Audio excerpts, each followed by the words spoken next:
Namaste, hello friends. My name is Stacy and I'm going to share with you on this brief tutorial video about a great question someone in my chair yoga teacher training who's been teaching yoga and graduated just asked yesterday on my training course. Do you round your back in yoga forward bends? I get this question often. I've been teaching 25 years, so I get this from students or the teachers I train. It's not a yes or no answer. It's not never round your back and it's not always round your back. Sometimes yoga teachers have told students to straighten the spine or lengthen the spine and never round. In my humble experience, I'm going to share with you some ideas here that may or may not work for you, but a few things to keep in mind. If you have a healthy spine and you don't have injuries or slip disc or disc injuries or back pain, that will be different than those who do. For those of you who have back pain or osteoporosis or had a surgery or need a surgery, you may need to modify and be extra cautious and do more lengthening and not rounding the back so there's no compression, meaning there's standing and there's seated forward bends, there's also in the chair. So for example, say we inhale up, we exhale fold. If you have back pain or injury, you may want to bend the knees, tilt the pelvis forward. So that's not the rounding of the back or compression, but you tilt and then there to lengthen spine. You may just go an inch, some can go further. As I show in my chair yoga books, my Sunlight chair yoga books, you can do a down dog or forward bend using a chair, or here I'm using a couch, or bend the knees. And now when I hold the floor, maybe my back rounds a little bit, but if you bend the knees, there might be less rounding. So for back pain, you may not go that far. You may stay here or need support more length. Okay, but if you have no back pain and a healthy back, free of pain, and I'm just reaching up, by the way, to get more length. As I go in, I extend. I think length, not straightening the back, because the spine actually has natural curves. So I just think kind of lengthening, and I bend the knees so the spine can lengthen in my forward bends, and then relax. The rounding comes from relaxing at the end. So if I'm lengthening here, and that feels good, I may then round a little bit at the end, relaxing the neck. For my body, and this is different for everyone, so you have to listen to your body. It's not never round, it's not always round. At the end, then I may start to straighten my legs, stretching the hamstrings. I'm actually not warmed up now, so I won't go too far, but I do that at the end. So I like to bend the knees and lengthen, and then at the end, soften and round.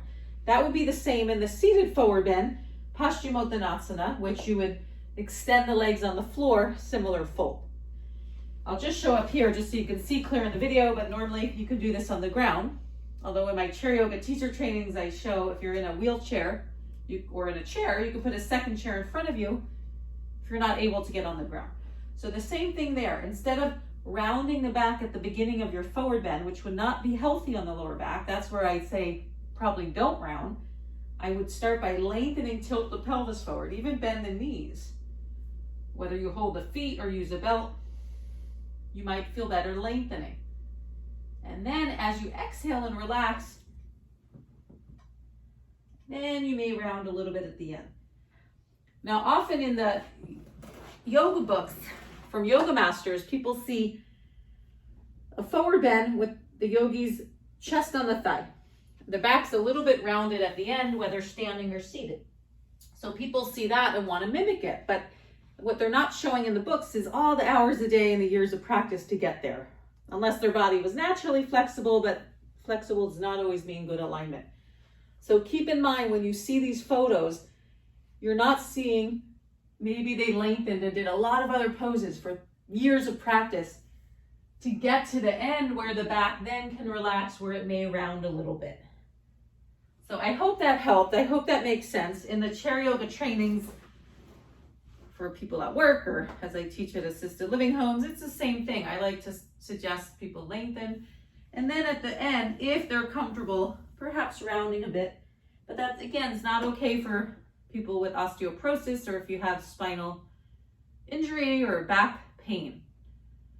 So keep in mind, it's not always do this and always do that in yoga. Your own body has its own wisdom, your own injuries, your pain level, whether you practice in the morning or at night and what's going on.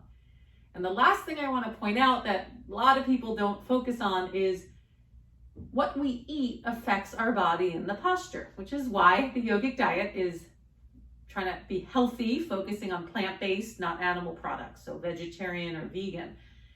Ideally vegan, I would suggest, although it used to be vegetarian, and also to not cause harm for the animals. Now, why do I bring up the food? Because if we're eating a lot of processed food and sugars and meat and animal products, there could be more inflammation in the body, and it could affect the joints in the body.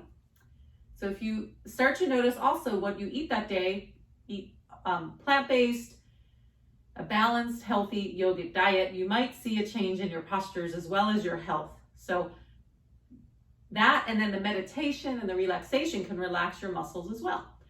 So to say, do you round the back? Do you straighten it? Do you lengthen it? You can give some details and alignment, but for your body, you'll know best. It's not an all or nothing. It depends on your injury level, what's comfortable, and keep in mind your stress level and your eating habits also affect our body and exercise. So I hope you enjoy this information for yoga teachers or for your own self as a student. And I hope you have a great day. Namaste.